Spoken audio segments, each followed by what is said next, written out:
Alléluia. Alléluia. Est-ce qu'on peut acclamer Jésus? Est-ce qu'on peut acclamer Jésus? Acclame Jésus, acclame Jésus, acclame Jésus, acclame Jésus. Merci Seigneur Jésus. Bonjour bien-aimés dans le Seigneur et bienvenue à Bethel. Bethel signifie la maison de l'Éternel. Avant d'aller plus loin, je vais te demander de prendre la position qui te sied, de baisser la tête, de fermer les yeux, de te tenir debout, de faire comme tu le sens, mais pour recommander toutes choses dans les mains de l'Éternel. Prions. Seigneur notre Dieu, nous voulons te dire merci pour le privilège que tu nous donnes d'être en vie ce matin. Merci pour ce que tu nous as permis de pouvoir nous lever gratuitement, de pouvoir nous mouvoir gratuitement. Et par ta grâce, nous sommes rassemblés pour te bénir, pour te célébrer. Bénis ce culte d'adoration, de louange et qu'il puisse t'honorer au nom puissant de Jésus. Amen. Amen. Amen. Bien-aimés, pour entrer dans notre temps d'adoration, je veux que nous puissions chanter ensemble ce cantique qui dit que c'est un privilège que nous avons d'adorer le Seigneur. D'autres adorent des fétiches, d'autres sont captifs, mais nous avons été choisis par le Seigneur et mis à part pour le célébrer. Et c'est un privilège. Le privilège que tu me donnes, c'est de t'adorer. Le privilège que tu me donnes, c'est de t'adorer. Le privilège que tu me donnes, c'est de t'adorer. Le privilège que tu me donnes, c'est de t'adorer. T'adorer. J'ai soif de t'adorer. T'adorer. J'ai soif de t'adorer. T'acclamer. J'ai soif de t'acclamer. T'acclamer. J'ai soif de t'acclamer. Le privilège que tu me donnes, c'est de t'adorer. Le privilège que tu me donnes, c'est de t'adorer. T'adorer. J'ai soif de t'adorer. T'élever. J'ai soif de t'élever. Te servir. J'ai soif de te servir. Te proclamer. J'ai soif de te proclamer. Le privilège que tu me donnes, c'est de t'adorer. Le privilège que tu me donnes, c'est de t'adorer. Le privilège que tu me donnes, c'est de t'adorer. Le privilège que tu me donnes, c'est de t'adorer.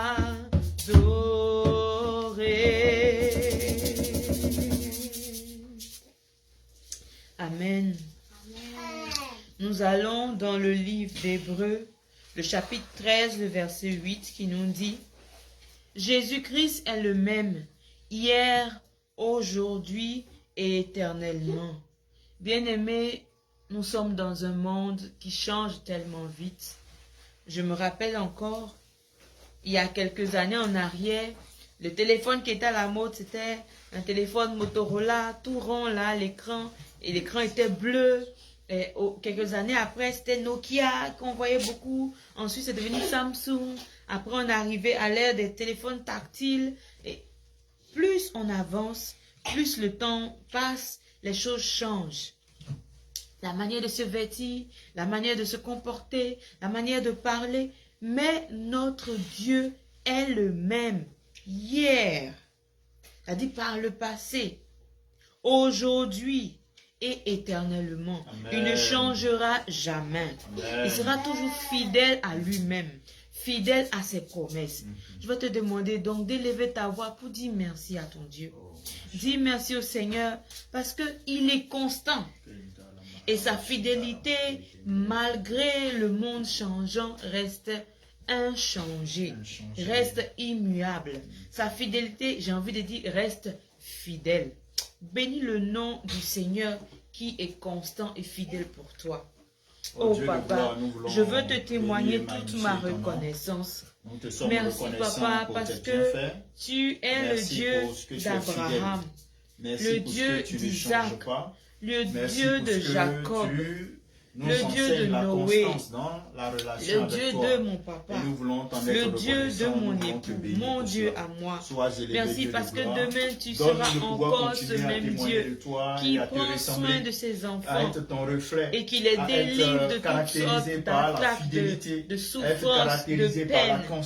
Merci Papa parce que tu as toujours témoigné de fidélité à notre égard. Je me souviens encore lorsque j'étais plus petite, lorsque tu rappelais à toi, mon papa, et qu'il y avait des moments difficiles. Tu es celui-là même qui a pourvu à notre pain quotidien. Tu as pourvu à tous nos besoins. Et tu es encore ce même Dieu-là qui continue de pourvoir à nos besoins. Je veux te bénir. Je veux te célébrer. Je veux te psalmodier. Je veux te magnifier. Oh, merci, Papa, pour ta fidélité qui est grande. Ta fidélité qui est tellement grande. Ta fidélité qui est incomparable. Nous bénissons ton nom, Jésus. Tu fidelidad es grande. Tu fidelidad incomparable es. Nadie es como tú. Bendito Dios, grande es tu fidelidad. Ta fidélité est grande. Ta fidélité est incomparable. Nul n'est comme toi, ô Seigneur. Grande est ta fidélité. Nul n'est comme toi, ô Seigneur. Grande est ta fidélité. Tu es toujours fidèle pour tes enfants, le Père des orphelins, toi le mari des veuves. Nul n'est comme toi, ô Seigneur. Grande est ta fidélité. Ta fidélité, ta fidélité est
13:8 nous dit, oui, que notre Dieu est le même hier, aujourd'hui, éternellement. Amen. Et nous allons demander au Seigneur, toujours sur la base de sa parole, de nous aider à nous rappeler chaque jour que ses promesses sont valides et valables, afin que nous puissions rester inébranlables, confiants en lui, même quand notre barque semble vaciller ou quand le vent veut souffler, que nous puissions garder notre force en lui, sa stabilité, en lui, sa constance, lui qui est le même hier, aujourd'hui, éternellement, que nous sachions que c'est en ce Dieu-là que nous avons mis notre foi. Amen. Demandons au Seigneur cette grâce. Oh Papa, nous venons humblement face aux difficultés, face au temps d'incertitude, je t'en prie, donne-moi de rester ferme, de rester inébranlable, de rester confiante en toi, parce que la vie ne vaut pas la peine d'être vécue si elle n'est pas avec toi. Oui, Papa, j'ai mis ma confiance en toi et je sais que tu ne me décevras jamais. Tu es fidèle. Les hommes de ce monde peuvent nous abandonner, peuvent nous tourner le dos, peuvent être incapables de respecter leurs paroles vis-à-vis de nous. Mais toi, tu es fidèle. Tu es fidèle. Je veux te bénir de ce que tu me donnes de garder cette foi inébranlable en toi. Parce que tu es le seul vrai Dieu en qui nous devons mettre notre confiance. Béni sois-tu, Papa. Béni sois-tu, Papa. Amen. Amen. Nous allons encore dans Habakkuk, le chapitre 2, le verset 3, qui nous dit, « Si elle tarde, attends-la, car elle s'accomplira. Oui, elle s'accomplira certainement. » Bien-aimés, je veux que nous regardions en arrière notre ancêtre Abraham, à qui le Seigneur avait fait une grande promesse de lui donner une postérité semblable aux étoiles du ciel, semblable au sable de la mer. C'était incontable. Pourtant, sa réalité était qu'il vivait avec sa femme Saraï, mais elle n'avait pas conçu. Mais malgré tout, le Seigneur dit, je vais te donner une descendance importante. Il a attendu 25 ans. Pas 25 ans de façon calme. 25 ans dans le trouble, dans le doute parfois, dans les tentations, dans des propositions même de Sarah, de lui envoyer Agar. Mais à la fin, le Seigneur lui a donné la promesse attendue. Tu vas demander au Seigneur de te donner à ne pas douter, à ne jamais douter, même lorsque l'attente semble tellement longue, que tu puisses rester ferme et inébranlable. Et tu vas encore lui bénir son nom pour toutes ces promesses qui sont oui et amen. Tu ne les as pas encore vues matérialisées dans ta vie, mais tu sais en qui tu as cru. Et tu sais que ces promesses vont s'accomplir. Dis déjà merci à Dieu pour ces promesses qui s'accompliront certainement. Parce que même si elles tardent, elles arriveront. Elles sont à la porte. Tu vas encore demander au Seigneur de renouveler ta force et ta patience dans l'attente. Afin que, même si le monde vient te proposer une autre alternative, tu ne sombres pas, tu ne baisses pas les bras, mais que tu restes serein pour attendre l'action et l'accomplissement des promesses divines. Élevons encore la voix.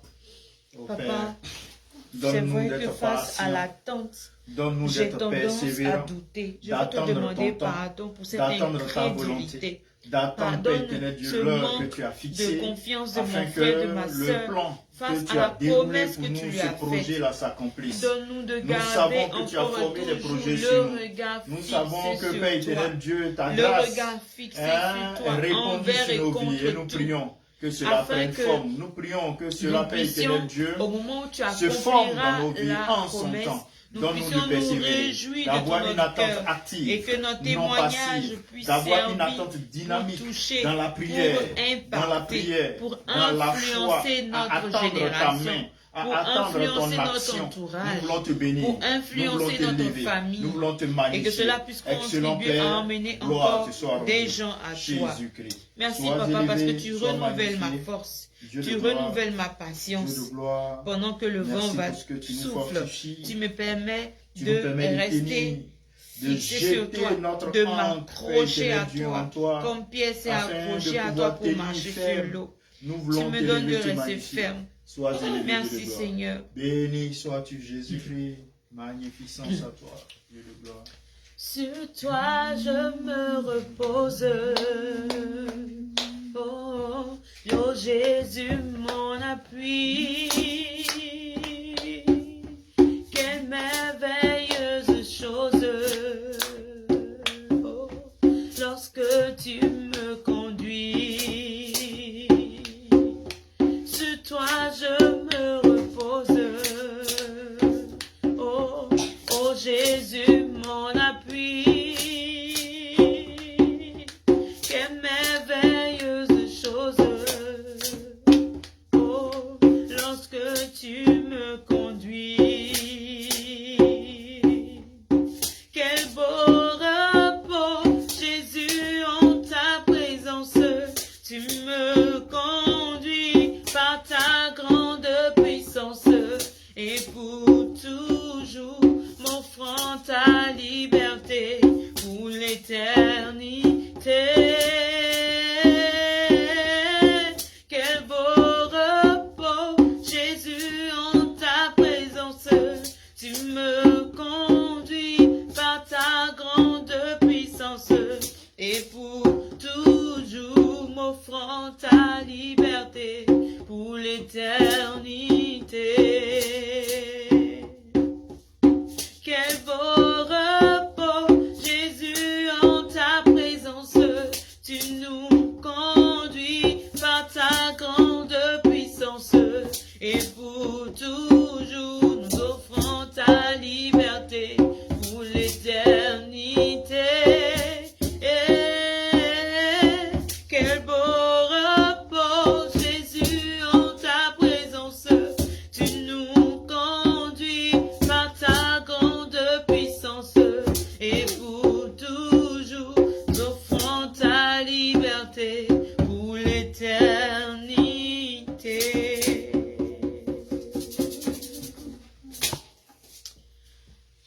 Habakkuk 2, 3.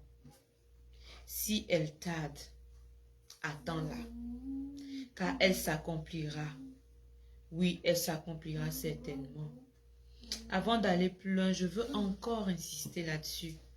Mon frère, ma soeur, je ne sais pas ce que le Seigneur t'a promis, depuis combien de temps, mais je t'en prie, ne baisse pas les bras, ne te décourage pas, ne perds pas espoir, parce que contrairement à nous les hommes, notre Dieu ne ment pas.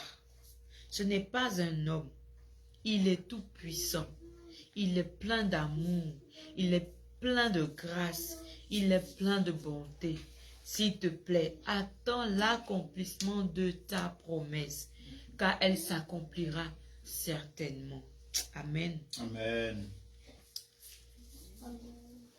Il arrive souvent que face aux épreuves, nous soyons secoués, ébranlés, apeurés, stressés, crispés. Mais voilà ce que Ésaïe 26:3 nous dit. Tu garderas dans une paix parfaite l'esprit qui s'appuie sur toi. Je répète, tu garderas dans une paix parfaite l'esprit qui s'appuie sur toi. Ça me fait penser à moi-même, ça me fait sourire. Hier, on a traversé une situation un peu complexe. Et bien aimé, quand j'allais au lit, j'étais troublée. J'avais pas la paix. Mais le Seigneur me dit, et il me dit encore, que il va me garder dans une paix parfaite. Parce que mon esprit s'appuie sur lui. Je veux t'inviter à te mettre dans la même posture que toi, béni. À te mettre dans la même posture que moi. Tu vas prier pour que le Seigneur nous donne une paix surnaturelle. Parce que la paix qu'il donne là, le monde ne peut pas la donner. Aucun mot de réconfort humain ne peut la donner. C'est lui seul qui est capable de donner cette paix-là. Et tu vas lui demander encore de t'apprendre à te confier pleinement en lui. Bien-aimés, confessons. Confessons que notre paix ne dépend pas du monde, ne dépend pas des lois, ne dépend pas des règles, ne dépend pas du climat, ne dépend pas de l'atmosphère, ne dépend pas des circonstances extérieures autour de nous, mais dépend de la fidélité de Dieu. Élevons-le à la voix. Oh Dieu de gloire, oh Papa, je veux te dire merci pour cette paix parfaite que tu me promets, si je mets en toi mon espérance, si je m'appuie sur toi, si je compte sur toi. Si je compte sur toi, Papa, oui, je veux compter sur toi. Je veux compter sur ta grâce. Je veux compter sur ta sécurité. Voilà pourquoi je proclame que j'ai la paix qui vient de toi et que ma paix ne dépendra jamais des circonstances que je traverse et que cette paix surnaturelle qui est ton naturel est mon partage dans le nom de Jésus. Ta paix qui surpasse toute intelligence est le partage de mon frère, de ma soeur dans le nom de Jésus. Face aux attaques de l'ennemi, face aux assauts de l'ennemi, je déclare que tu remplis mon cœur de ta paix. Face à la maladie, face aux persécutions, je déclare que tu me donnes ta paix. Cette paix qui est incompréhensible par l'intelligence humaine, mais qui est toi ton naturel, qui te caractérise, toi, éternel, oh Yahweh. Je proclame ta paix. Je déclare ta paix. J'appelle ta paix. J'appelle ta paix. J'appelle ta paix. Ta présence me fait du bien. Car ton esprit est là. J'appelle ta présence me fait du bien. Car ton esprit est là. Ta présence qui donne la paix me fait du bien.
Papa, j'ai soif de ta présence, j'ai soif de ton amour, j'ai soif de ta paix. Oui, Seigneur, tu es la paix. recherché de mon âme. Ô Seigneur, soutiens ma foi. Ô Seigneur, fortifie-moi. Prends-moi tel que je suis. Oui, papa, je viens à toi. Ô Jésus, je crie à toi. Je crie à toi. Je n'ai pas de force. Je ne peux rien sans toi. Je ne suis rien sans toi. S'il te plaît, viens, prends mon cœur, prends ma vie. Je te donne tout. Je te donne tout. Fais de moi ce que tu veux. Fais de moi ce que tu veux. Je veux t'honorer. Depuis le lever du soleil jusqu'à son couchant, que tout ce qui vient de moi puisse t'honorer dans le nom de Jésus. Je veux être un agent de paix. Remplis-moi de ta paix, afin qu'en retour je puisse partager cette paix autour de moi. Remplis-moi de ton amour, que je puisse déverser également cet amour autour de moi. Remplis-moi de ta joie, que je puisse donner cette joie autour de moi. Remplis-moi de ta sérénité, afin que je puisse la partager autour de moi. Oh papa, j'ai tellement besoin de toi. J'ai tellement besoin de toi. J'ai tellement besoin de toi. J'ai tellement besoin de toi. J'ai tellement besoin de toi. Oh Seigneur. Oh lo haya katala makere kentere meshi haya la henta mahanta. Magnificence, béni sois-tu, Dieu de gloire, nous t'élevons, nous te magnifions. Oh, tu mérites notre adoration, tu mérites notre amour, tu mérites que nous te dédions totalement notre vie. Nous t'offrons notre vie en sacrifice, un sacrifice vivant. Un sacrifice vivant. Nous voulons, Père éternel, faire ta volonté. Nous voulons marcher conformément à tes principes. Nous voulons marcher conformément à tes valeurs. Nous voulons marcher conformément à tes instructions. Maintenant et toujours, dans la vérité, dans la droiture, dans la sanctification. Dans la vérité, dans la droiture, dans la sanctification, dans l'obéissance, à un abandon total, Père éternel Dieu. Nous voulons t'honorer et te glorifier. Sois élevé, Dieu de gloire. Béni sois-tu Jésus-Christ. Béni sois-tu Jésus-Christ. Béni sois-tu Jésus-Christ. Béni sois-tu Jésus-Christ. Magnificence. Et je sais que près de toi, je n'ai rien à craindre. Oh, je ne sais rien sans toi. Tu es l'air que je respire. Où irais-je loin de toi? Tu es le rocher de ma vie. Et si les hommes me condamnent, et si mes amis m'abandonnent, je peux toujours compter sur toi et camper mon espérance en toi. Garde-moi près de toi.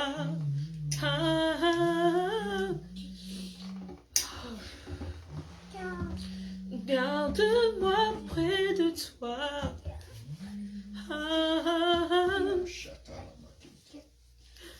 Garde-moi près de toi.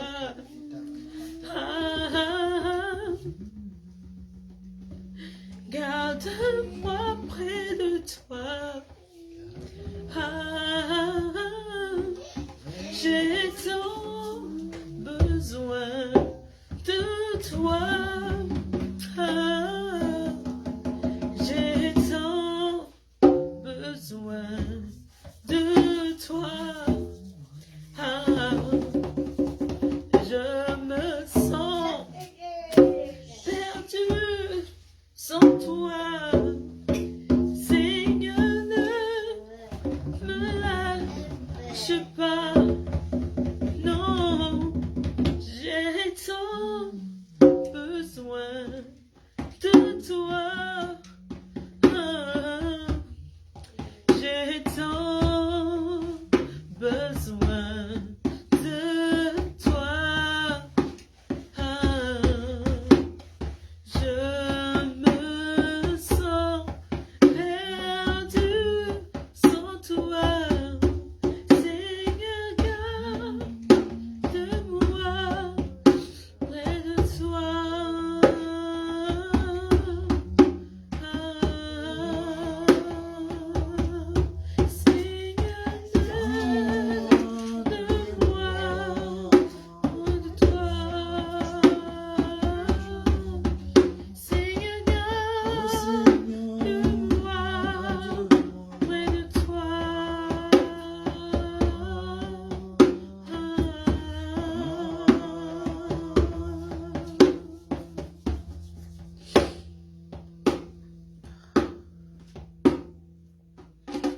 Tu vas maintenant élever la voix. Comme Jérémie 32, 17 nous le dit. Ah Seigneur éternel, voici tu as fait les cieux et la terre par ta grande puissance et par ton bras étendu. Rien n'est étonnant de ta part. Tu vas élever le nom du Seigneur parce qu'il est capable de toutes choses. Il a créé le ciel et la terre. Il a appelé à l'existence toutes choses, ne serait-ce que par une parole. Tu vas le magnifier.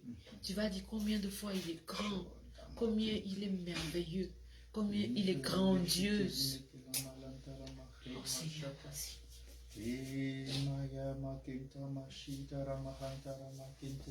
Oh Père, tu es grand, tu es grand, tu es merveilleux. Oh Père, quand nous regardons le ciel, tu es merveilleux, tu es grand. Quand nous regardons, Père éternel Dieu, la création, tu es merveilleux, tu es grand. Quand nous regardons, Père éternel Dieu, l'humanité, l'espèce humaine, tu es grand, tu es merveilleux. Lorsque nous regardons la faune, la flore, tu es merveilleux. Lorsque nous regardons, Père éternel Dieu, la mer, les fleuves, les lacs, tu es merveilleux. Nous regardons l'océan, tu es merveilleux. Nous voyons le contenu dans les mers, le contenu dans l'océan. Nous voyons les oiseaux dans le ciel, les animaux se mouvant sur la terre. Tu es merveilleux. Nous voyons, Père éternel Dieu, l'humanité dans sa diversité. Tu es merveilleux, tu es grand. Nous voyons la sagesse que tu as accordée à l'homme. Tu es merveilleux, tu es grand. Rien ne peut te surpasser. Rien ne peut se comparer à toi. Rien n'échappe à ton contrôle, oh Dieu. Rien n'est trop compliqué pour toi. Rien n'est trop complexe pour toi. Il n'y a aucune énigme que tu ne puisses décrypter. Oh Papa, merci pour cette grâce, cette grande puissance. Merci de ce que tu as fait de nous encore. Des créatures à ton image.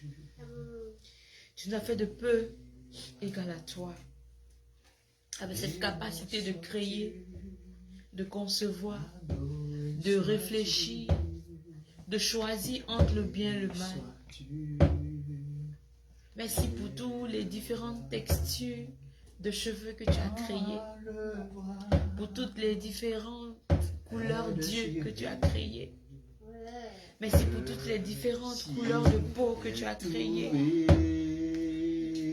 Oh Seigneur, tu es si puissant. Tu es le maître de l'univers. Je revois encore cette image qui représente la galaxie. Les météorites qui circulent, les différentes planètes qui bougent, les différents astres. Et je ne peux que dire, waouh, voici la création du Dieu que je sers, du Dieu que j'adore, du Dieu que je célèbre, du Dieu que je magnifie. Il est tellement redoutable. Il est tellement grand, il est tellement magnifique. Reçois la gloire.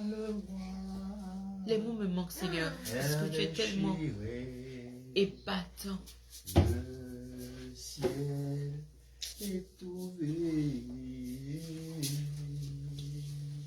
C'est pourquoi je veux t'adorer toute ma vie,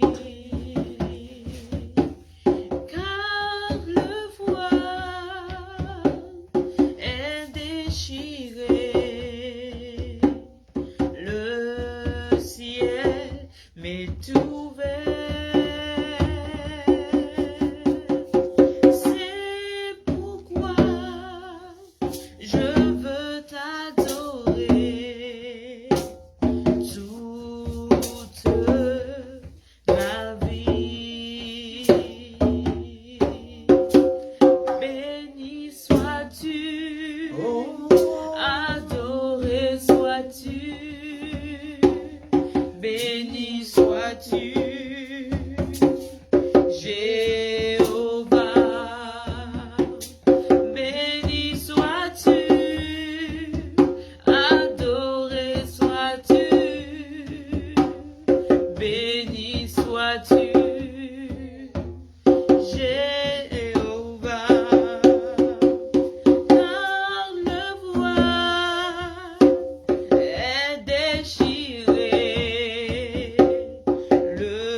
peux répéter avec moi, Seigneur, sois glorifié. Seigneur, sois glorifié.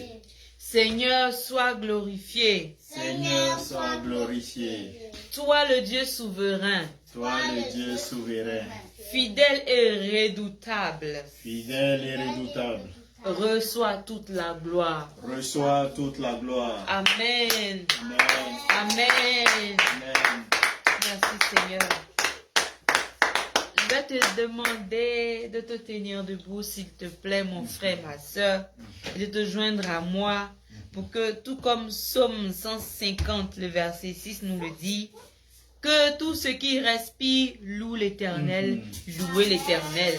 Nous respirons, nous devons louer l'Éternel. Amen. Amen. Ô Dieu de gloire, ô Dieu de gloire, nous te louons, nous te bénissons.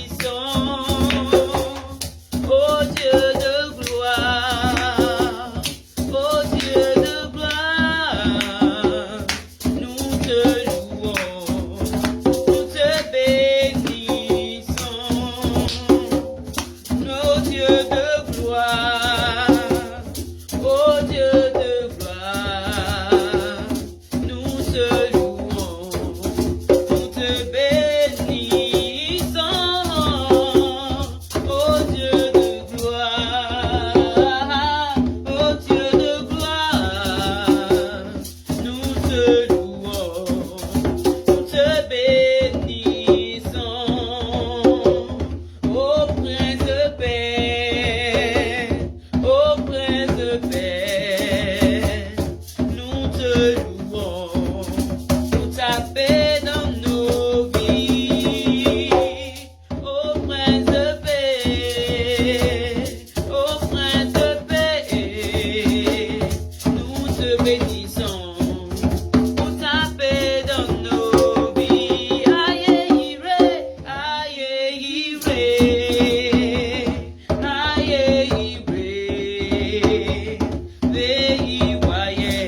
tu as pris du plaisir autant que nous, parce qu'il y a de la joie à adorer le Seigneur. Amen.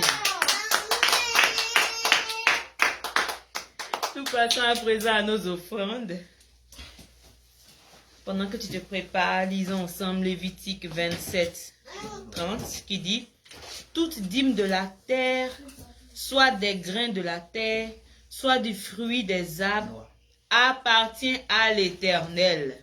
C'est une chose consacrée à l'Éternel. Bien-aimé, toi-même tu appartiens à l'Éternel. Tes vêtements appartiennent à l'Éternel. Ta maison appartient à l'Éternel. Ce que tu n'as pas fourni d'efforts pour planter, là, ça appartient à l'Éternel. Donc il faut lui donner la dîme qui correspond à ça. Amen. Qui est comme toi? Qui est comme toi? Parmi toutes les puissances de la terre, qui est comme toi, oh mon Dieu? Qui est comme toi, Seigneur Jésus? Qui est comme toi, oh? Parmi toutes les puissances de la terre, qui est comme toi, oh mon Dieu? Taloda Bire, Taloda Bire, oh. Ilu Kogo Alagbara Laye, Taloda Bire, Oluwa. Kosioda Bire, Kosioda Bire, oh. Ilu Kogo Alagbara Laye, Kosioda Bire, Oluwa. Bien-aimé, tu vas prier pour les offrandes. Merci Seigneur, je sais pour les offrandes que tu nous donnes. Bénis-les. Fais que les personnes qui n'ont pas à manger aient à manger. Et que les personnes qui ne suivent pas la bonne voie surtout suivent la bonne voie. Au nom de Jésus, Amen. Amen. La semence de l'évangélisation déjà dans le cœur de cette petite. Sois bénie, ma fille. Amen. Nous passons à présent à nos annonces. Vous pouvez s'il vous plaît vous asseoir dans la présence de l'Éternel. Bienvenue à l'église évangélique City of Accomplishment, Sudbury. Notre programme hebdomadaire se présente comme suit. Chaque mardi, nous avons notre temps d'intercession à 4 GMT. Cela correspond à 24 heures ici actuellement. Également, le même mardi, nous avons notre programme Consultons la Bible via les réseaux sociaux à 16h heure Sudbury, ce qui correspond à 20h GMT. Les mercredis de 18h à 19h à Sudbury, ici en présentiel, nous avons notre temps d'études bibliques. Le jeudi également, à 4 GMT, nous avons notre rendez-vous qui se veut prophétique, qui est Sève, connecté à la source d'eau vive. Les vendredis également, nous nous retrouvons pour prier ensemble, pour confier nos requêtes, pour intercéder pour le peuple de Dieu et la terre entière. Tous les derniers vendredis du mois, nous avons notre veillée mensuelle qui se tient à 22h GMT, ce qui correspond à 18h ici, de 18h à 22h. Donc, si vous voulez passer ce temps avec nous, contactez-nous. Si vous pouvez venir physiquement, on sera heureux de vous recevoir. À défaut, vous pouvez vous connecter via le lien Zoom ou via les autres réseaux sociaux. À cet effet, vendredi prochain, nous aurons notre veillée mensuelle. Le samedi en 15 également, nous avons nos temps d'enseignement pendant lesquels le Seigneur nous éduque à mieux le servir et à mieux vivre notre vie de chrétien consacré. Tous les dimanches, comme c'est le cas aujourd'hui, nous avons notre culte d'adoration et de louange de 10h à 12h. L'Église aimerait connaître par ma voix toutes les personnes qui nous visitent pour la première fois ce matin. Pas de nouveau. Merci pour votre fidélité, bien-aimée. Que le Seigneur vous bénisse. Nous voulons rappeler notre programme de célébration. Amen. Amen. C'est samedi prochain, déjà, oui, samedi prochain, le 26 juillet à partir de 13h à 130 Food Road, Sudbury, aura lieu Shabash Sudbury 2025. Bien-aimé, toi-même tu sais que depuis le début de l'année, là, tu devais dire Seigneur, merci. Mais tu n'as pas encore dit merci comme tu voulais. Viens nous rejoindre. On va célébrer ensemble le nom de Jésus-Christ, le nom du Dieu Tout-Puissant. Également, nous aurons l'honneur de faire une séance de dédicace du premier livre de notre prophète, qui est Le bon leader selon Dieu. Si tu as déjà acheté ton livre et qui n'a pas encore été dédicacé, eh bien viens avec le livre. Le prophète pourra toujours le dédicacer pour toi. Pour toi qui n'as pas encore ton livre, samedi prochain, tu viens prendre ton livre et tu auras ta dédicace également pour la gloire de notre Dieu. Nous allons à présent prier pour inviter notre prédicateur pour le message ce matin. Prions. Éternel notre Dieu, nous voulons te dire merci pour ce moment que tu rends possible. Merci pour ton serviteur que tu as oint, que tu as préparé. Merci d'avoir mis sur sa langue des paroles que tu as prévues pour nous en ce jour. Nous voulons le recevoir d'un cœur ouvert, avec un cœur d'enfant attentif à son Père. Que ton Saint-Esprit fasse son œuvre comme il sait si bien le faire. Et que nous soyons enrichis encore au nom puissant de Jésus. Amen. Amen. Gloire à Jésus. Amen. Amen. Nous bénissons le nom de l'Éternel Dieu pour cette opportunité qu'il nous offre de parler de sa part. Nous voulons témoigner une fois encore de sa puissance dans nos vies. Lui qui permet toutes choses. Lui qui dirige nos vies. L'Éternel, notre Dieu, a choisi notre vie. Il a planifié notre vie.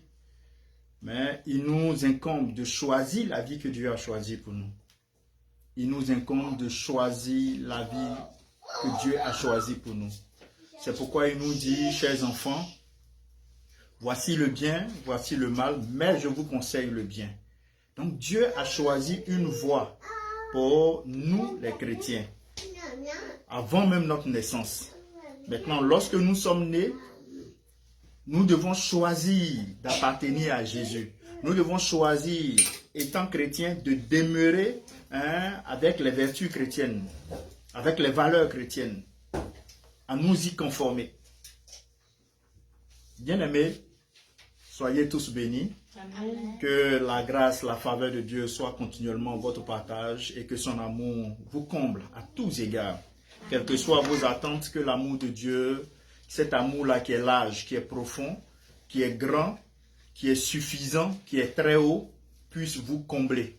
Amen. Puisse vous combler dans le nom de Jésus. Amen. Bien-aimés, nous sommes à maintenant une semaine de ce programme-là sur Sudbury, Shabash, crier les louanges de l'Éternel Dieu. Nous vous invitons,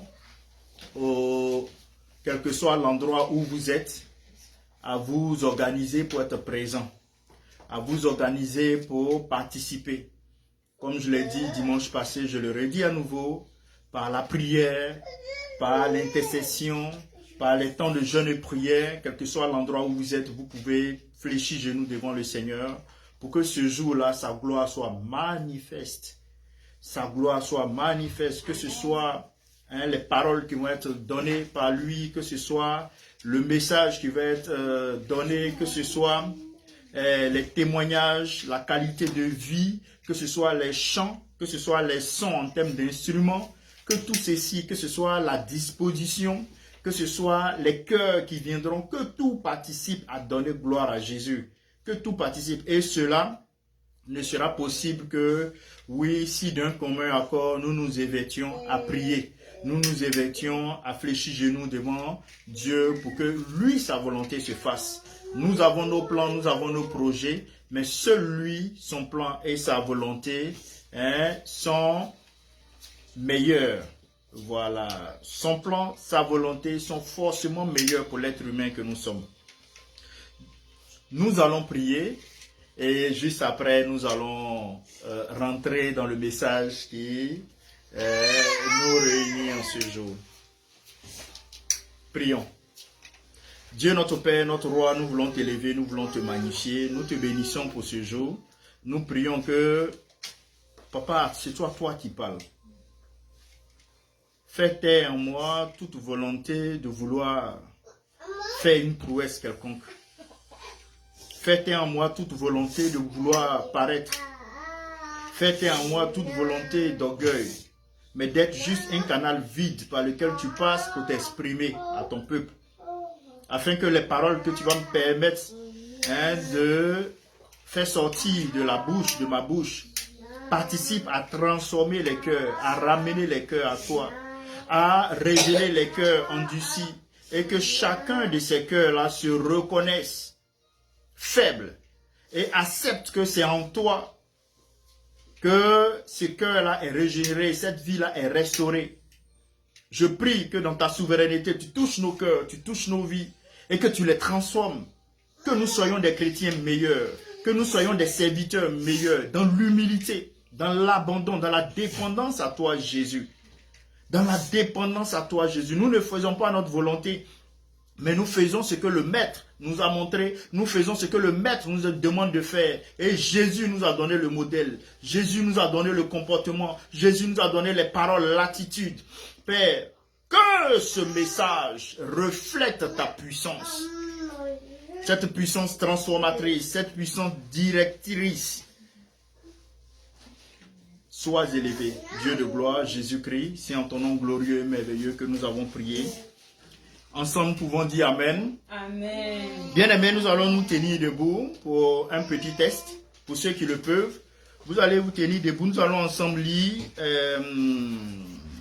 Hébreux, chapitre 10, le verset 19 à 23. Voilà. 19 à 23. Je fais la lecture selon la version Louis II, 21.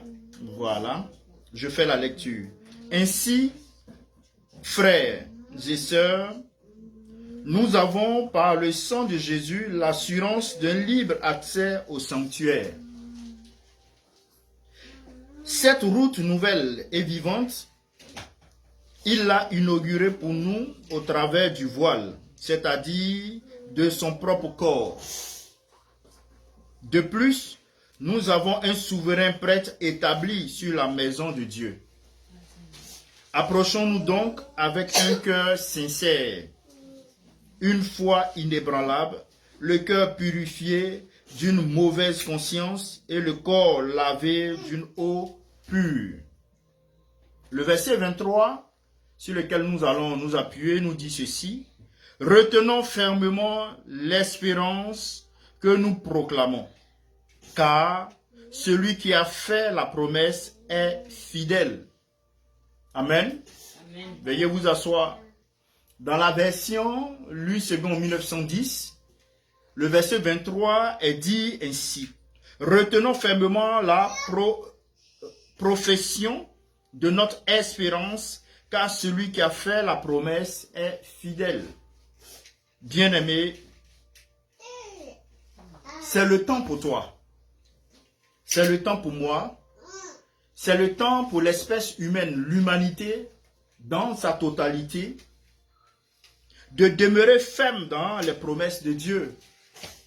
C'est le temps surtout pour nous, chrétiens, de demeurer ferme dans les promesses de Dieu, dans les promesses de notre Seigneur. Et en ce jour, oui, par ma voix, le Seigneur te dit, tiens ferme. Par ma voix, le Seigneur te dit, n'abandonne pas. Par ma voix, le Seigneur te dit, sois persévérant, sois patient. Par ma voix, le Seigneur te dit, attends. Dans peu de temps, oui, le soleil se lèvera. Dans peu de temps, ma gloire sera manifeste dans ta vie. Dans peu de temps, tu me verras te visiter. Tu me verras te visiter. Amen. Amen. Amen. Bien-aimé, Amen. il arrive des situations oui, bien sûr, les plus difficiles dans lesquels nous pouvons nous retrouver. Nous pouvons nous retrouver dans des situations lorsque nous sommes des fidèles, pardon. On peut se dire, peut-être parce que nous sommes fidèles, on n'a pas une relation singulière avec le Seigneur. C'est peut-être la raison pour laquelle nous nous retrouvons dans cette situation. Oh oui, bien-aimés, j'aimerais vous signifier que il n'en est pas du tout ainsi, car nous pouvons, autant que nous sommes, souffrir. Étant des serviteurs de Dieu, nous pouvons souffrir.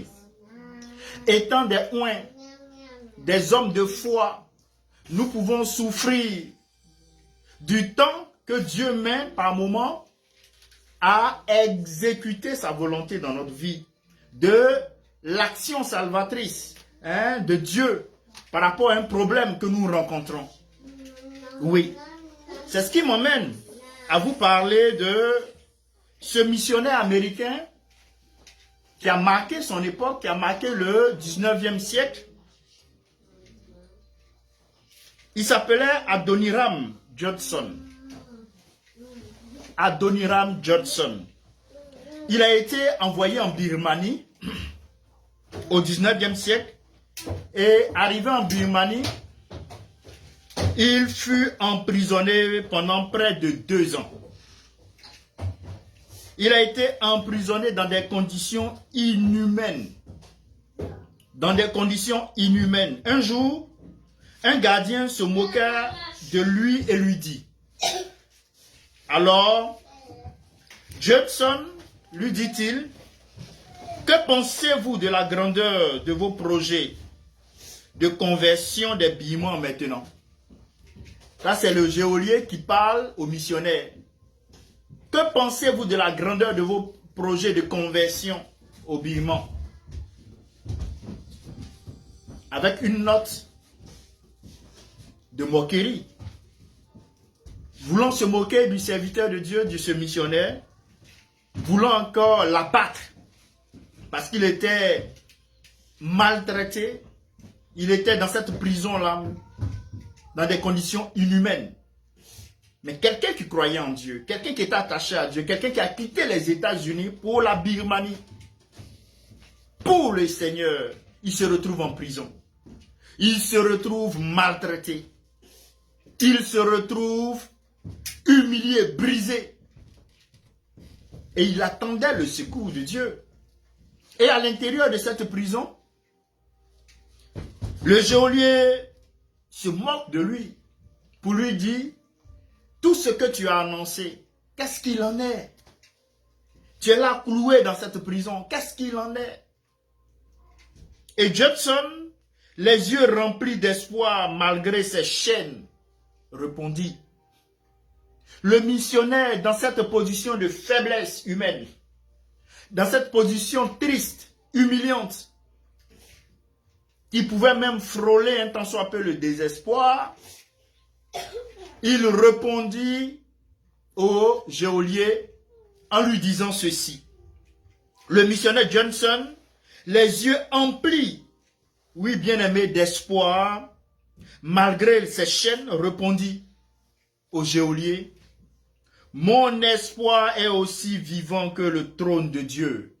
Oui, mon espoir est aussi vivant que le trône de Dieu, car je suis certain que Dieu accomplira ce qu'il a promis. Car je suis certain que Dieu accomplira ce qu'il a promis. Oui, bien-aimé. Ce missionnaire n'a pas déclaré cette parole dans un temps de paix. Ce missionnaire n'a pas déclaré cette parole étant chez lui à la maison. Ce missionnaire n'a pas déclaré cette parole étant dans un endroit propre, étant dans une posture où il était dans un confort. Non, il était en prison. Il était maltraité. On se moquait de lui. On se moquait du Dieu qu'il avait envoyé en Birmanie. Mais ce missionnaire a eu la force pour répondre ceci. Mon espoir est aussi vivant que le trône de Dieu, car je suis certain que Dieu accomplira ce qu'il a promis. Oui, bien-aimé, c'est le temps pour toi de demeurer ferme dans les promesses de Dieu. C'est le temps pour toi de demeurer ferme dans les promesses de Dieu. Et oui, cette déclaration de foi s'appuie sur une conviction ferme. Cette déclaration de foi s'appuie sur une conviction ferme.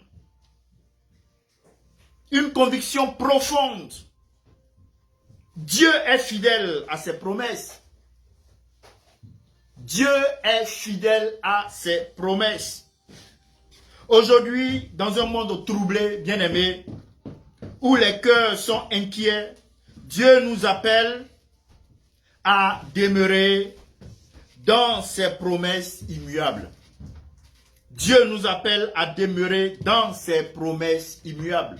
Dieu t'appelle, bien-aimé, à demeurer dans ses promesses immuables. Dieu t'appelle, mon fils, ma fille, à demeurer dans ses promesses immuables.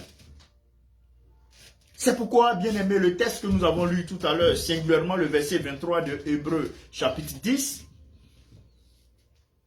qui nous dit « Retenons fermement la profession de notre espérance, car celui qui a fait la promesse est fidèle. » Celui qui a fait cette promesse, Jésus-Christ, il est fidèle. Retenons, selon le grec, on te parlera de catéchomène, pour dire quoi? Pour dire que nous devons retenir, c'est-à-dire retenons fermement. Saisissons sans relâche. Tu saisis, tu ne lâches pas, quelle que soit la situation. Ta main, à un moment donné, tremble parce que tu as saisi le pan de la robe du Seigneur, mais tu ne lâches pas prise parce que ta vie en dépend. Cela insiste sur une prise ferme et continue. Voilà pourquoi on parle de constance dans la relation avec le Seigneur. La constance, une prise ferme, tu as dit tu rencontres le Seigneur, tu rentres dans la dynamique de la prière, tu rentres dans la dynamique de l'obéissance, mais tu continues. Tu continues à être obéissant, tu continues à être intègre, tu continues à être droit vis-à-vis du Seigneur et vis-à-vis des hommes. Il nous invite à confesser notre profession, la profession de l'espérance, c'est-à-dire notre foi doit être déclarée publiquement. Ta foi doit être déclarée publiquement. Il dit, retenons fermement la profession de notre espérance. C'est-à-dire que tu dois déclarer cette foi-là publiquement et t'y attacher. Tu dois déclarer cette foi-là publiquement et t'y attacher.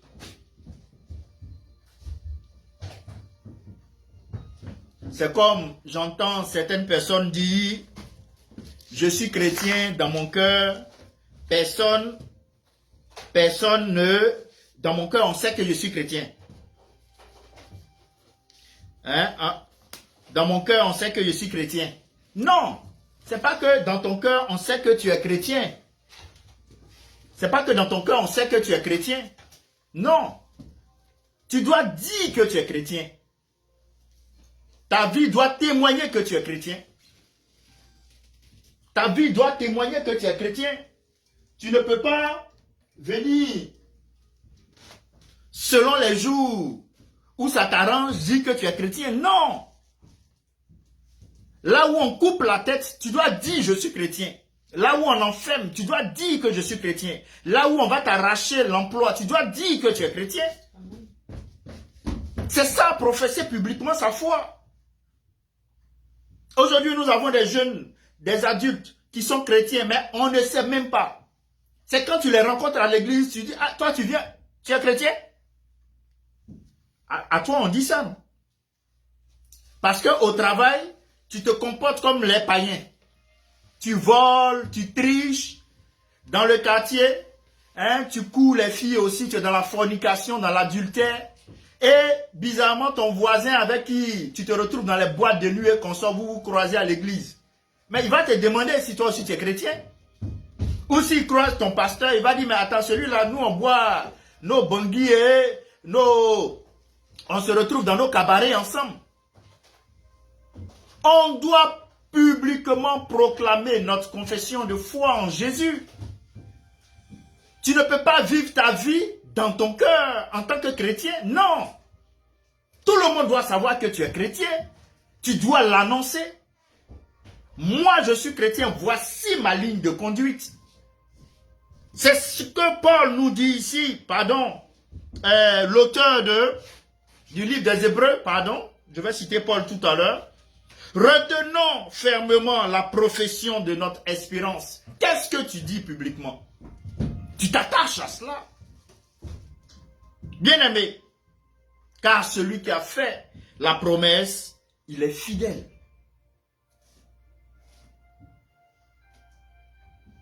Celui qui a fait la promesse, il est fidèle.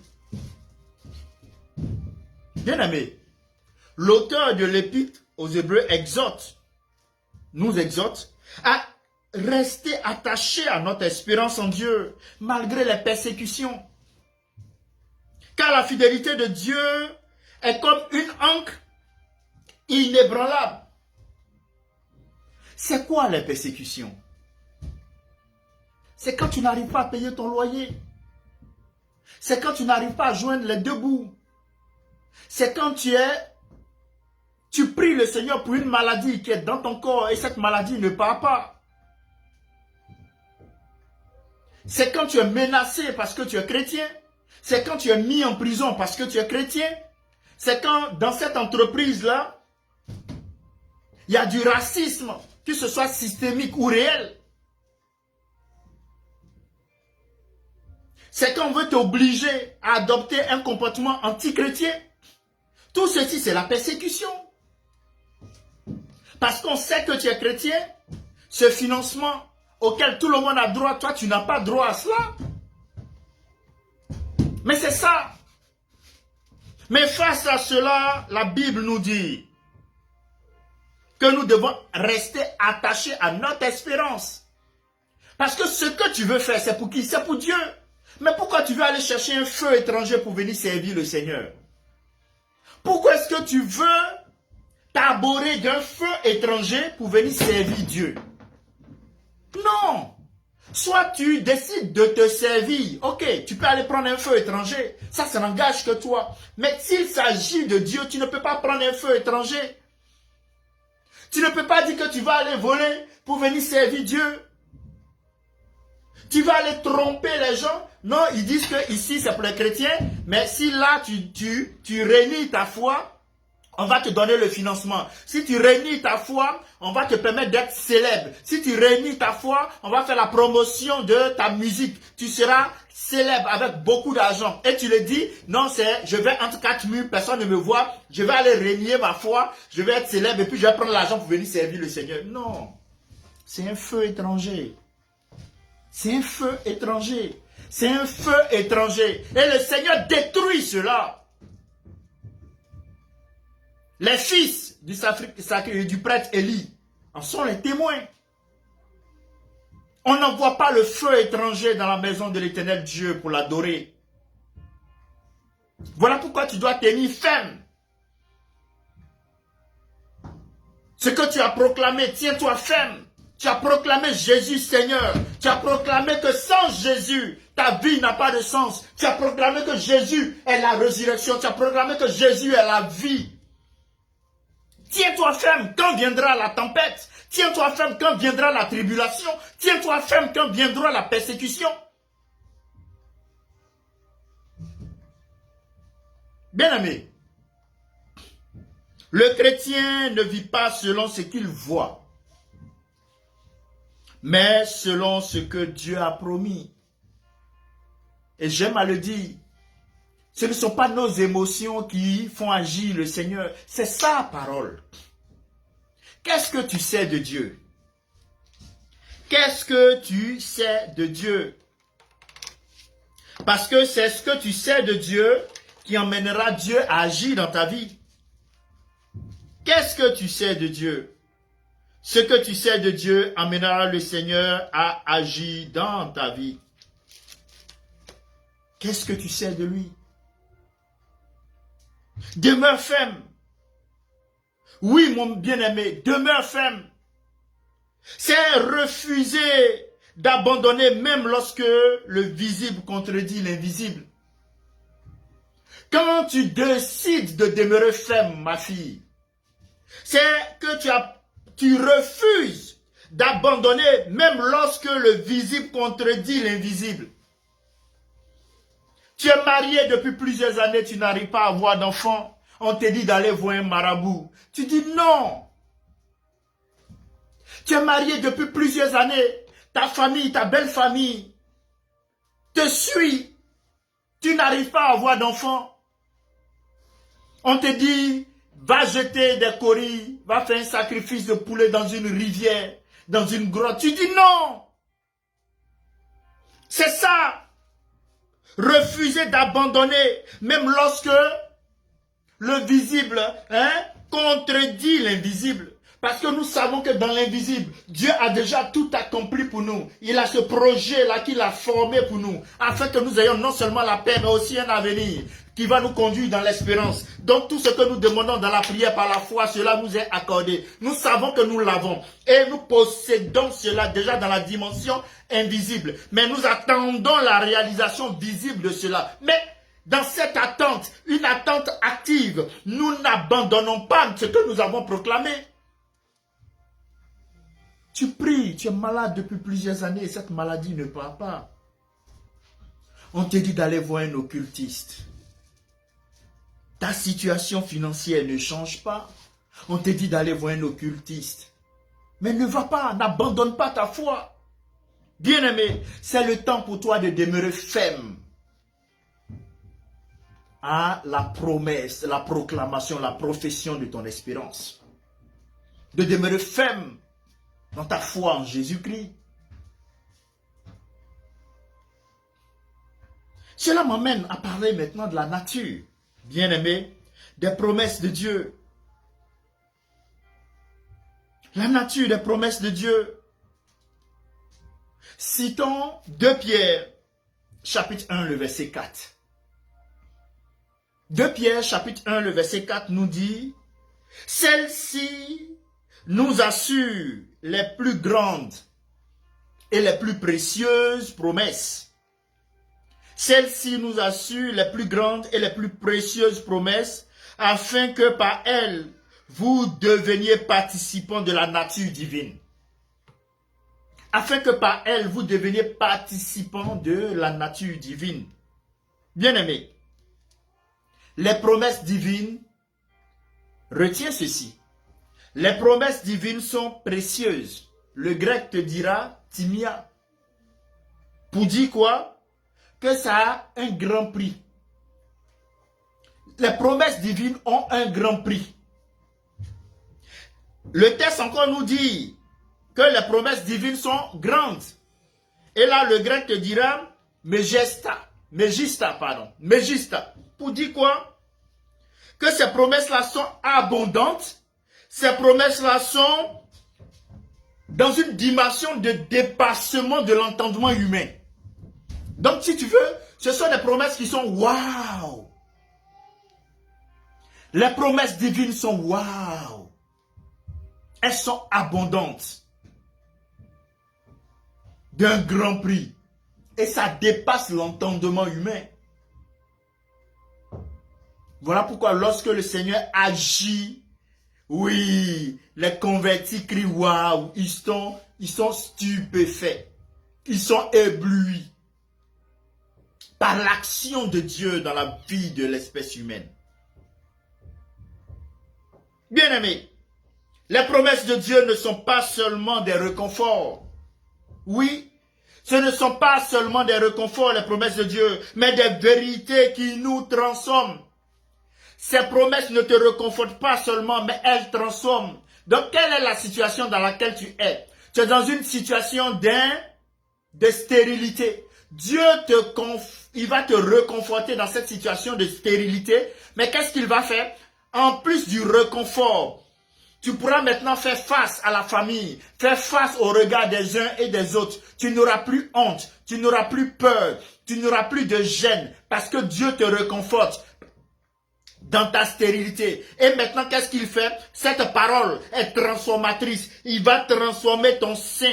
Maintenant que tu dis que Dieu est mon essentiel, maintenant que tu dis que je n'ai plus honte de Jésus, maintenant que tu dis je fais confiance à Dieu, qu'il me donne un enfant ou pas, qu'il me donne un travail ou pas, qu'il me donne les moyens financiers ou pas, qu'il me donne d'avoir un glorieux ministère ou pas, je lui suis fidèle. Maintenant, Dieu, dans l'invisible, sachant qu'il a formé un projet de paix, un projet de bonheur pour toi, dans l'invisible, est en train de travailler. Et ta parole transformatrice va agir dans ta vie. Et là, la stérilité va devenir fertilité. La stérilité va devenir fertilité. La stagnation va devenir l'explosion.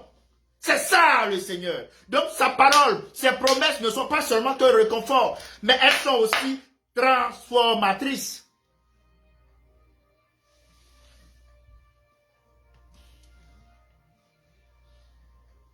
Les promesses de Dieu sont des vérités qui nous transforment. Et oui, je m'en vais te dire, mon bien-aimé, que Dieu tient toujours ses promesses. Ah oui, je peux lever ma main, même mes deux mains, pour dire que Dieu tient ses promesses. Depuis qu'il m'a appelé à son service, j'ai dit oui Seigneur, je m'abandonne à toi. Le Seigneur m'a porté, moi, ma famille, et tous ceux qui croient en nous. Il nous porte, il nous conduit en eau profonde, pas à pas, step by step, à le glorifier, à bénir son nom, à lui être reconnaissant, à témoigner de lui, à avancer, malgré vents et marées, mais on avance, pour la gloire de Jésus-Christ. Oui, Dieu tient toujours ses promesses. Et Nombre chapitre 23, le verset 19, nous dit, Dieu n'est point un homme pour mentir, ni fils d'homme pour se repentir. Ce qu'il a dit, ne le fera-t-il pas? Ce qu'il a déclaré, ne l'exécutera-t-il pas? Dieu n'est pas un homme pour mentir. Voilà pourquoi tu te dois de lui faire confiance. Tu te dois de lui faire confiance. Bien-aimé, Dieu ne change pas selon les circonstances humaines. Dieu ne change pas selon les circonstances humaines. Ce qu'il a promis, il l'accomplit. Ce qu'il a promis, il va l'accomplir. C'est pourquoi, ma soeur, face au retard, face à la tentation, face au doute, la fidélité de Dieu est notre refuge. Face au retard, face à la tentation, face au doute, la fidélité de Dieu est notre refuge. Tu dois te réfugier en lui. Réfugie-toi en lui.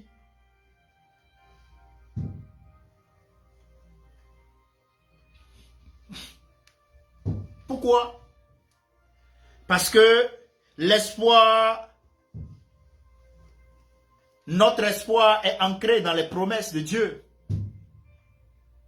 Tu dois te réfugier en lui parce que ton espoir est ancré dans ses promesses. Tu dois te réfugier en Dieu parce que ton espoir est ancré dans ses promesses.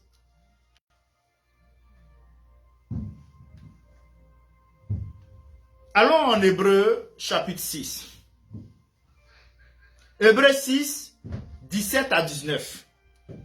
Il est dit, c'est pourquoi Dieu, voulant montrer avec plus d'évidence aux héritiers de la promesse l'immuabilité de sa résolution, intervint par serment, afin que, par deux choses immuables, nous ayons une ferme consolation, nous dont le seul refuge a été de saisir l'espérance qui nous était proposée. L'espérance qui nous était proposée. Voyez-vous, bien-aimés, Dieu scelle ses promesses par un serment pour garantir leur accomplissement. Dieu scelle ses promesses par un serment pour garantir son accomplissement. Dieu te dit qu'il est avec toi, qu'il ne t'abandonnera pas, qu'il agira dans ta vie au temps convenable. Bien-aimé, fais-lui confiance. Je ne le dis pas parce que je suis serviteur de Dieu. Je le dis parce que je le vis au quotidien. Et je t'invite à cela. Autant que nous sommes, chacun d'entre nous connaît la sincérité de sa relation avec le Seigneur. Je t'invite à oser avoir cette attitude, à attendre le temps de Dieu. À ne pas se précipiter. Bien-aimé, en se précipitant, il y a beaucoup d'erreurs qu'on commet. En se précipitant, il y a beaucoup d'angles morts que nous ne voyons pas. En se précipitant, il y a beaucoup de mauvais choix que nous faisons. Avec une analyse superficielle. Mais qui ne nous permettront pas demain de bénir le nom du Seigneur. Dieu scelle ses promesses par un serment pour garantir leur accomplissement. Bien-aimé, je t'invite à jeter l'encre de ton âme dans ce que Dieu a promis. Il faut jeter l'encre de ton âme dans ce que Dieu a promis. L'encre, c'est ce qui retient le bateau sur place dans l'eau. Même qu'il y a la tempête, il y a un vent fort avec des vagues qui vacillent. Le bateau est toujours maintenu parce que l'encre a été jetée dans l'invisible. Et toi, quand tu jettes ton encre dans l'invisible, c'est-à-dire ta foi qui va te retenir ferme en Jésus, quelles que soient les vicissitudes de la vie, tu tiendras. Quelle que soit la persécution, quel que soit l'abandon, la solitude, quelle que soit la tristesse, quelle que soit la galère, quels que soient les problèmes, tu tiendras devant le Seigneur. Je vous ai parlé de l'exemple de Adoniram Johnson, envoyé en Birmanie. Pour le Seigneur, il se retrouve en prison, 2 ans en prison, maltraité, pour qu'il abandonne sa foi. Et quand vous lisez l'histoire de ce missionnaire américain, à un moment donné, on lui dit, abandonne ta foi, on va te faire sortir. Les gens lui disent, abandonne Jésus, on va te faire sortir. Il dit non. Celui qui a commencé cette bonne œuvre-là, il va l'achever.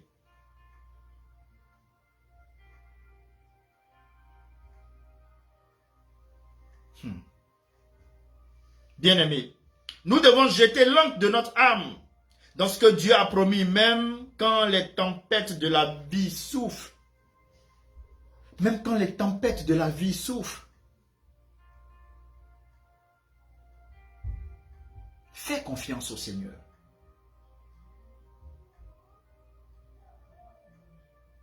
L'invisible ne dit pas que Dieu ne travaille pas. Fais confiance au Seigneur. Voyez-vous, j'aimerais vous parler de 2 personnages rapidement que vous connaissez très bien. Le premier, c'est Abraham, le père de la foi. Romains chapitre 4, le verset 20. Romains 4, 20, 21 nous dit ceci. Il ne douta point par incrédulité au sujet de la promesse de Dieu, mais il fut fortifié par la foi, donnant gloire à Dieu et ayant la pleine conviction que ce qu'il promet peut aussi l'accomplir. Que ce qu'il promet, il peut aussi l'accomplir. Voilà. Bien-aimé, quand Dieu t'aide, retiens ça. Tu peux aussi le noter. En tout cas, je vous encourage pour ceux-là qui ont des cahiers pour noter. C'est bon, ça vous permet de faire remonter et puis de disséquer cela dans le calme. Quand Dieu t'aide, notre foi est testée. Quand Dieu t'aide à agir dans ta vie, il est en train de tester ta foi. Mais si nous persévérons, nous verrons l'accomplissement. Si tu persévères, tu verras l'accomplissement. Bien-aimé, quand Dieu t'aide, ta foi est testée. Ta foi est testée. Et le Seigneur te demande de persévérer. Et c'est à l'intérieur de la persévérance que tu vas voir l'accomplissement. Josué, le second personnage dont je veux vous parler, Josué 21, 45, il est dit, de toutes les bonnes paroles que l'Éternel avait dites à la maison d'Israël, aucune ne resta sans effet. Toutes s'accomplirent. Un Dieu qui est fidèle, qui tient ses promesses, qui veille sur ses promesses pour l'accomplir, qui veille sur sa parole pour l'accomplir. Chaque promesse de Dieu, même ancienne, finit par s'accomplir. Quelles sont les promesses de Dieu que tu connais? Quelles sont les promesses de Dieu pour ta vie? Quelles sont les promesses de Dieu pour ta vie? Quelles sont les promesses de Dieu pour ta vie, bien-aimé? Tu verras que chaque promesse de Dieu, même ancienne, s'accomplit. Toutes les prophéties sont en train de s'accomplir. Celles qui ne sont pas encore réalisées vont se réaliser. Voilà pourquoi nous devons faire confiance au Seigneur. Car ce qu'il a promis, il l'accomplira en son temps. Nous avons un Dieu qui est fidèle. C'est la raison pour laquelle nous devons être sereins. Si Dieu t'a bien aimé, c'est juste pour tester ta foi. C'est juste pour tester ta foi.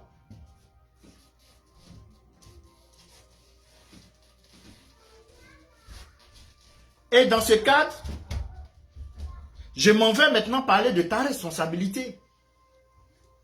Quand Dieu t'aide, quelle est l'attitude que tu dois avoir? Quelle est l'attitude que tu dois avoir quand Dieu t'aide dans une promesse qu'il t'a faite? Tu connais les promesses de Dieu. Tu es dans une situation où tu es malade, tu veux la guérison. Tu es dans une situation où tu as besoin de moyens financiers pour réaliser un bon projet. Tu es dans une situation où tu as besoin d'un financement. Tu es dans une situation où tu as besoin de la résurrection d'un parent. Tu es dans une situation où tu as besoin de rentrer dans le mariage. Tu es dans une situation où tu as besoin d'avoir un emploi. La promesse de Dieu t'aide. Tu es un chrétien sincère, droit, intègre. La promesse de Dieu t'aide. Quelle est ta responsabilité? Quelle est ta responsabilité face aux promesses de Dieu, bien-aimé? Et là encore, je t'invite à Romains chapitre 4, le verset 18, qui nous dit ceci. Espérant contre toute espérance, il crut, en sorte qu'il devint père d'un grand nombre de nations. Espérant contre toute espérance, il crut afin qu'il devienne père d'un grand nombre de nations. Ici, on parle de qui? Du père Abraham. Bien-aimé, ta responsabilité en tant que chrétien,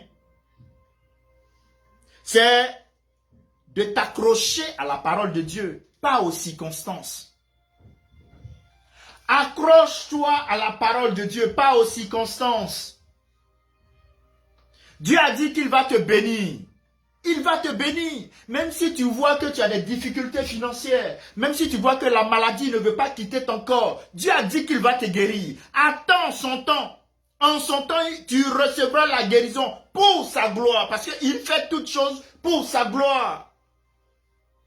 Dieu fait toutes choses pour sa gloire. Pas parce qu'on a le beau sourire. Non. Pour sa gloire. Le chrétien ne s'accroche pas aux circonstances, mais à la parole. Le croyant ne s'accroche pas aux circonstances, mais à la parole de Dieu. Que dit la parole de Dieu dans cette situation? Que dit la parole de Dieu dans cette situation? C'est à cette parole-là que tu dois t'accrocher.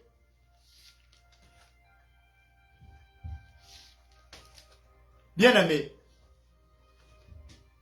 c'est là ta responsabilité, à être fidèle, à être droit, à ne pas chercher un plan B, à ne pas chercher une autre solution en dehors de Jésus, à ne pas te conformer à ce siècle. Tu es dans cette entreprise. Les autres ont la promotion parce qu'ils rentrent dans les loges.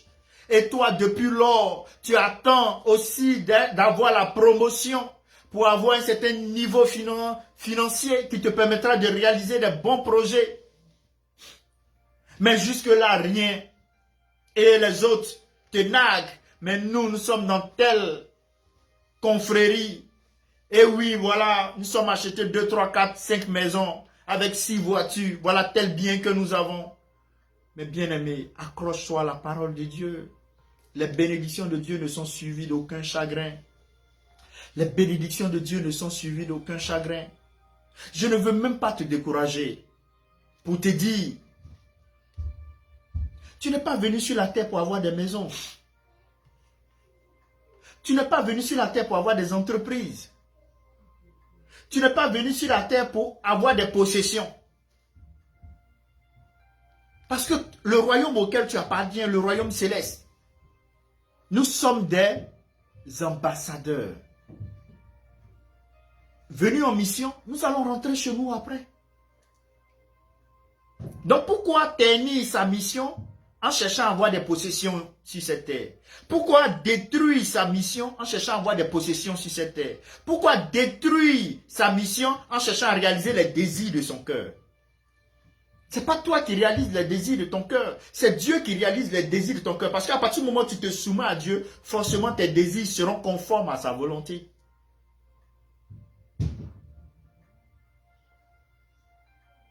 Ta responsabilité, c'est de ne pas abandonner aussi. Tu ne dois pas abandonner. C'est pourquoi Hébreux chapitre 10, le verset 35 va te dire ceci. On peut même aller jusqu'au verset 36. N'abandonnez donc pas votre assurance à laquelle est attachée une grande rémunération. Car vous avez besoin de persévérance afin qu'après avoir accompli la volonté de Dieu, vous obtenez ce qui vous est promis. Ce qui vous est promis. Bien-aimés, l'accomplissement des promesses dépend aussi de notre persévérance. L'accomplissement des promesses de Dieu dans notre vie dépend aussi de notre persévérance.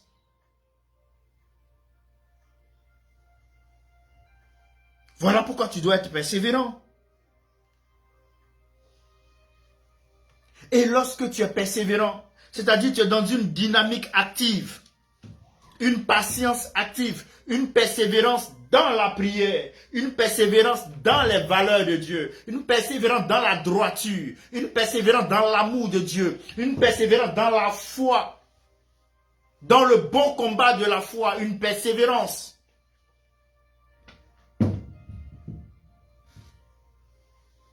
Et de cette persévérance, tu pourras maintenant entrevoir à l'horizon l'accomplissement des promesses dans ta vie.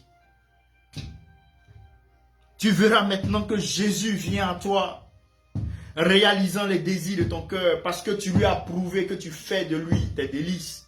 Tu lui as prouvé que oui, même dans le fin fond de cette prison, tu n'as pas abandonné. Dans cette situation de crise financière que tu vis, tu n'as pas abandonné. Dans cette solitude, dans cet abandon, tu n'as pas abandonné. Tu as été fidèle au Seigneur quand tous t'ont lâché. Tu as été fidèle au Seigneur dans cette maladie où tout le monde t'a abandonné. Tu as été fidèle au Seigneur parce que tu n'avais plus de moyens financiers. Tout le monde t'a rejeté. Tu as été fidèle au Seigneur parce que tu es droit, tu es intègre. Tu marches dans la chasteté. Tu fuis la fornication, tu fuis l'adultère. Tu fuis le péché.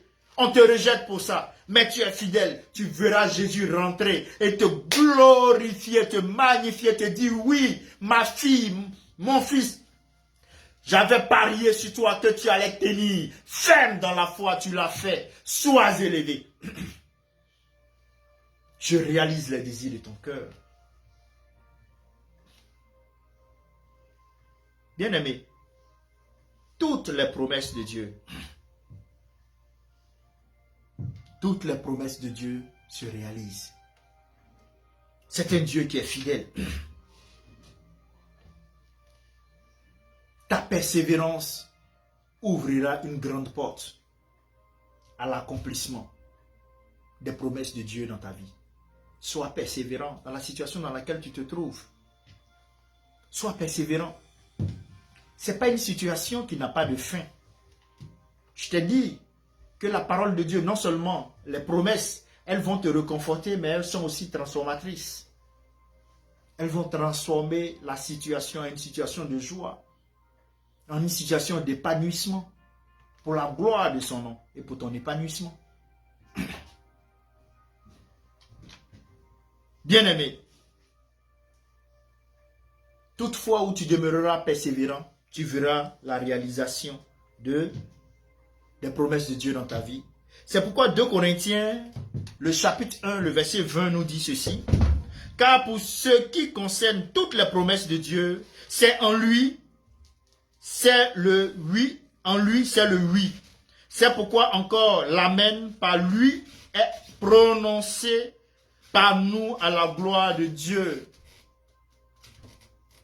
2 Corinthiens 1, 20. Les promesses de Dieu sont oui, Amen. Toutes les promesses sont validées et garanties en Jésus-Christ. Toutes les promesses sont validées et garanties en Jésus-Christ. Les promesses de Dieu sont validées et garanties en Jésus-Christ.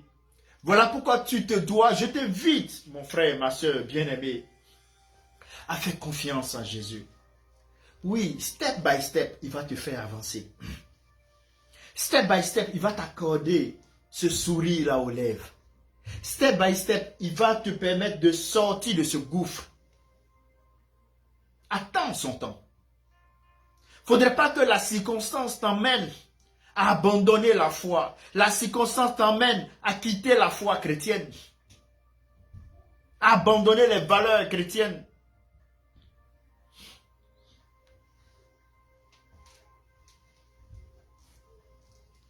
Bien-aimé,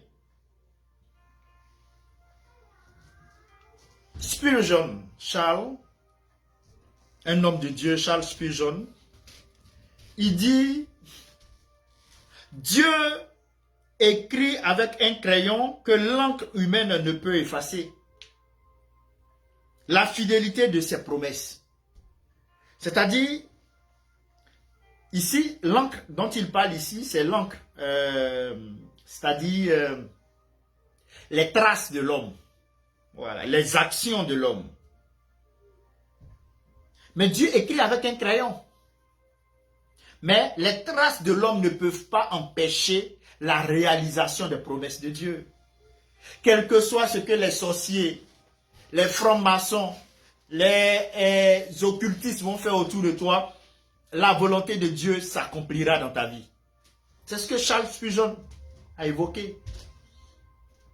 Quel que soit ce qu'ils vont faire, ce que Dieu a dit va s'accomplir. Et là, tu dois dire Amen. Tu dois dire Amen. Ce que Dieu a dit va s'accomplir. Quel que soit le gouvernement, quelles que soient les lois de cet État, quels que soient les décrets, ce que Dieu a dit va s'accomplir. En son temps, ces lois-là vont se mettre en ordre. Ces décrets-là vont se mettre en ordre pour que la volonté de Dieu s'accomplisse. Simplement. Mais cela passe parce que par ta persévérance dans la foi en Jésus. Watchman Lee, lui dit ceci. Une promesse non crue n'est qu'une lettre morte. Une promesse non crue n'est qu'une lettre morte. Elle devient vie lorsqu'on s'y appuie. La promesse que le Seigneur nous fait devient vie lorsqu'on s'y appuie. Quelles sont les promesses de Dieu pour ta vie, pour ton ministère, pour ton foyer, pour ta maison, pour ton travail, pour ton entreprise, pour ta nation, pour ton pays, pour ta famille? Quelles sont les promesses de Dieu? Appuie-toi sur ces promesses, elles deviendront vie.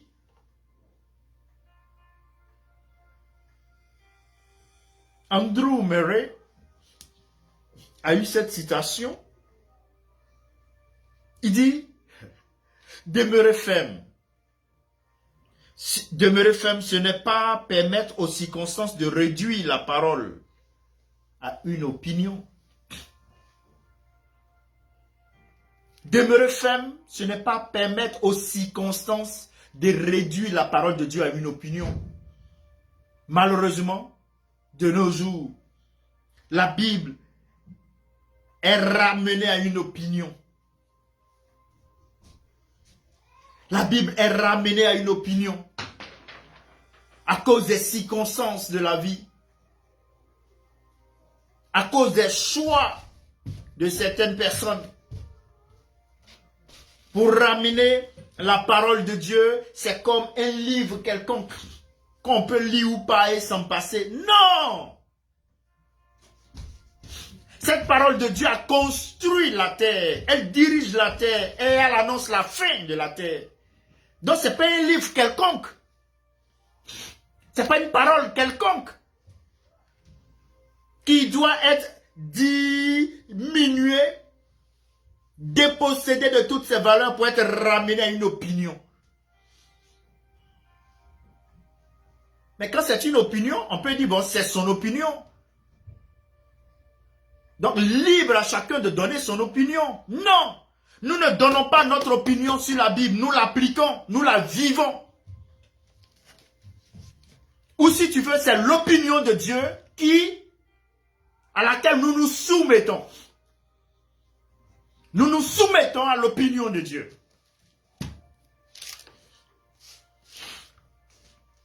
Bien-aimé,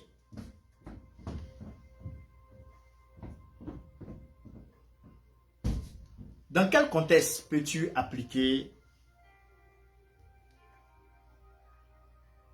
ce fait de demeurer ferme dans les promesses de Dieu?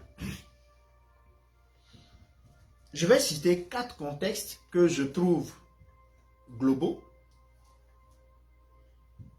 Le premier contexte, généralement, qui fait tanguer beaucoup de personnes,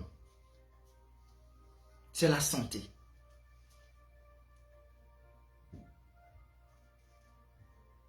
Tu peux te retrouver malade.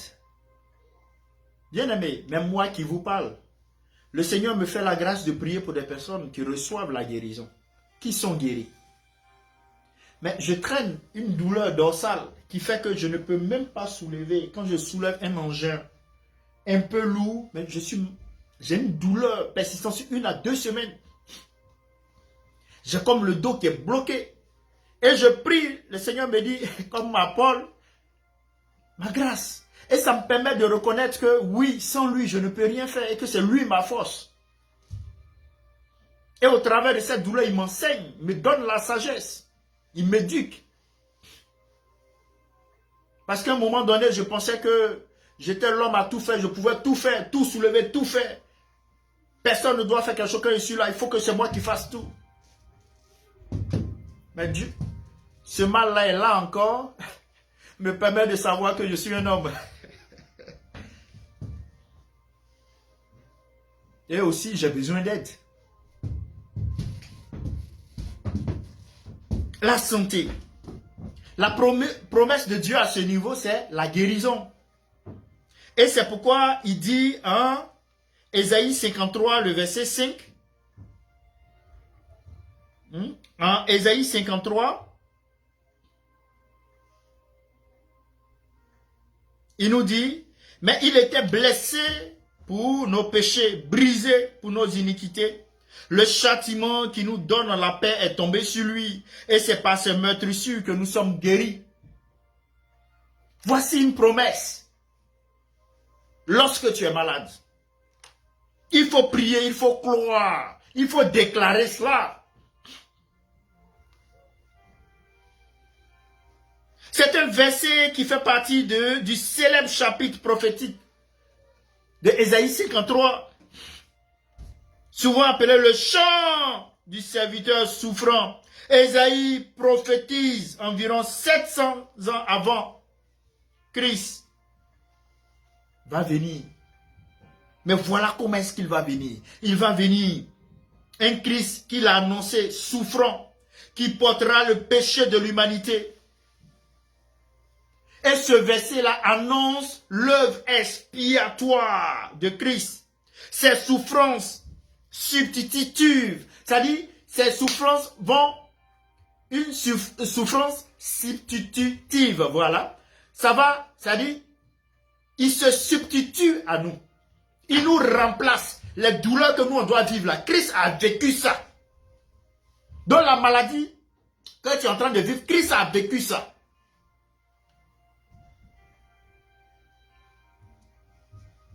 Voilà pourquoi lorsque tu es malade, il faut prier, il faut déclarer les promesses de Dieu. Par ses meurtrissures, je suis guéri. Par ses meurtrissures, je suis guéri. Christ te donnera la force, la guérison.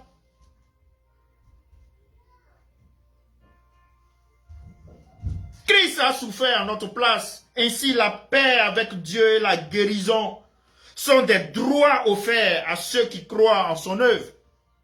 C'est pourquoi nous devons nous approcher, nous approprier, nous accrocher à ses promesses par la foi et vivre en enfant réconcilié et restauré. Oui, deuxième domaine dans lequel tu peux appliquer cela, dans le domaine familial, ta famille. La promesse, c'est le salut des proches. Et nous voyons en Actes chapitre 16, le verset 31, Paul et Silas en prison. Mais ils ont persévéré dans l'intercession. Il a donné ceci. Aujourd'hui, ils ont dit, crois au Seigneur Jésus et tu seras sauvé, toi et ta famille. Toi et ta famille. Donc le fait de demeurer ferme dans les promesses de Dieu peut délivrer les familles et délivre les familles. C'était le cas pour ce geôlier. Paul et Silas, après avoir été miraculeusement délivrés de prison par un tremblement de terre, annoncent l'évangile au geôlier de Philippe.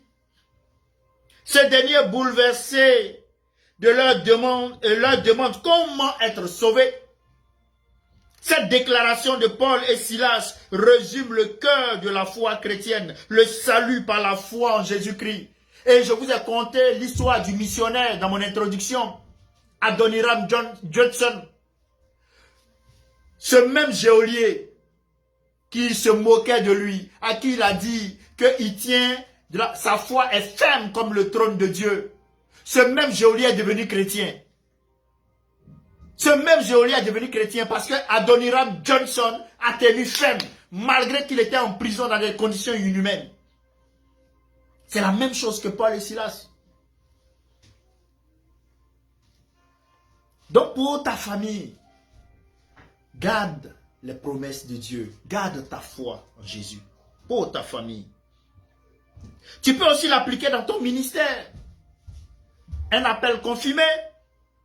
Jérémie 1,5 te dira,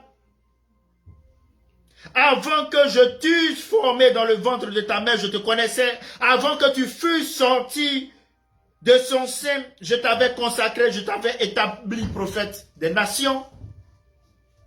Bien-aimé, Dieu connaît et appelle ses serviteurs avant même leur naissance. Chacun a un but divin spécifique à accomplir. Chacun de nous a un but divin spécifique à accomplir. Et vous verrez que cela implique que nous devons chercher la volonté de Dieu pour notre vie. Tu te dois de chercher la volonté de Dieu pour ta vie. Ne pas mépriser ton appel et encourager les autres à marcher dans leur destinée. Oui, bien-aimé, tu peux appliquer cela encore à tes finances.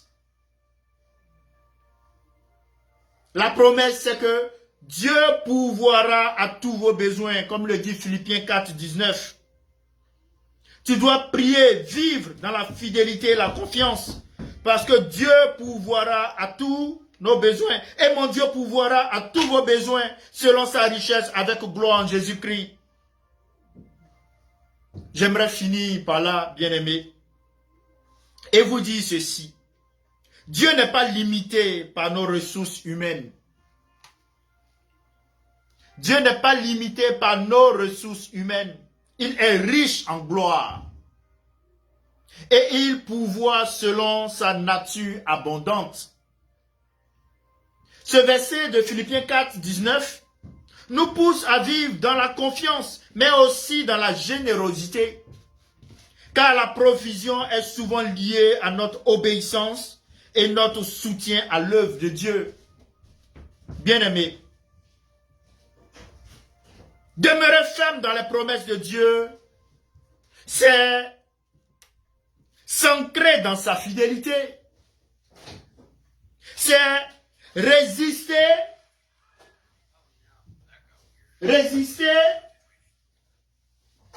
au doute et à la peur. C'est continuer à espérer contre toute espérance. Bien-aimés, comme Noé construisait l'arche avant la pluie, comme Abraham regardant les étoiles sans enfant, comme Paul chantant en prison, je te prie de demeurer ferme, car celui qui a promis, qui t'a fait cette promesse, il est fidèle. Et on l'appelle Jésus-Christ. On l'appelle Jésus-Christ. Bien-aimé, toi qui m'entends, si tu ne connais pas encore le Seigneur Jésus, l'occasion t'est donnée pour donner ta vie à Jésus. Voilà pourquoi je te dis, face à la maladie, face à des défis de famille, face à des défis de santé, face à des défis sur le plan familial, des défis dans le ministère, des défis de finances, des défis pour ta destinée, tu pourras avoir la clairvoyance en Jésus. Tu pourras avoir la force en Jésus. Donc je te prie de donner ta vie à Jésus. Tu vas juste faire cette prière avec moi. Tu vas dire, Seigneur Jésus, je suis faible. Je reconnais que j'ai marché jusque-là, loin de toi, dans le péché, dans la saleté. Mais aujourd'hui, je veux que tu prennes le contrôle de mon cœur. Je veux que tu diriges ma vie. Je veux que tu m'aides à marcher conformément à ta volonté. Pardonne mes péchés, purifie-moi, sanctifie-moi et ramène-moi à toi.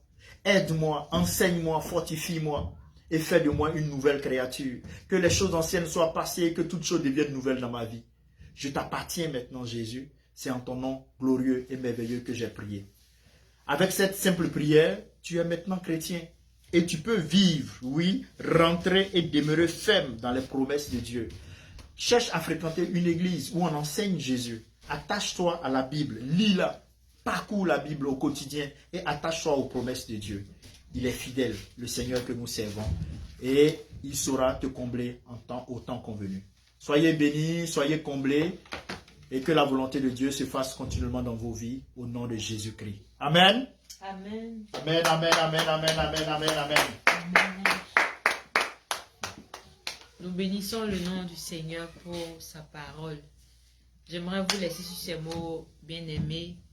Demeurons attachés à notre Dieu en toutes circonstances. En toutes circonstances.